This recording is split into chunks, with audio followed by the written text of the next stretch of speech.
ఈ ఫోన్‌ని కోపంలో కింద కొడితే దెబ్బకి మొబైల్ డెడ్ అయింది. కానీ తర్వాతే గుర్తొచ్చింది ఇందులో చాలా ఇంపార్టెంట్ డేటా ఉందని.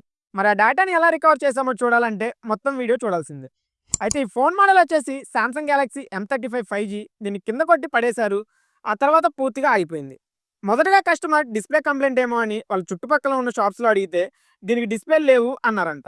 సో మన దగ్గరికి పంపించాక చెక్ చేస్తే మదర్ బోర్డ్ రెస్పాండ్ అవ్వట్లేదని ఐడెంటిఫై చేసాం. సో మదర్ బోర్డ్‌లో ఉన్న ఐసీస్ కింద కొట్టడం వల్ల మిస్ అయ్యాయి అని అర్థం చేసుకొని ICs like CPU and eMMC reball చేసాము.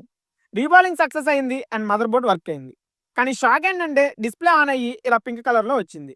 ఏంటా అని చూస్తే డిస్‌ప్లే కనెక్టర్ విరిగిపోయింది. ఇంకా కొన్ని నిమిషాల్లోనే కొత్త కనెక్టర్ రీప్లేస్ చేస్తే చూడు ఫోన్ ఆన్ అయింది అండ్ అది కూడా ఫుల్ లైటింగ్‌తో పర్ఫెక్ట్ డిస్‌ప్లే వర్కింగ్‌తో. Customer was so happy. మన వర్క్ సక్సెస్ అయినందుకు మనం కూడా హ్యాపీ.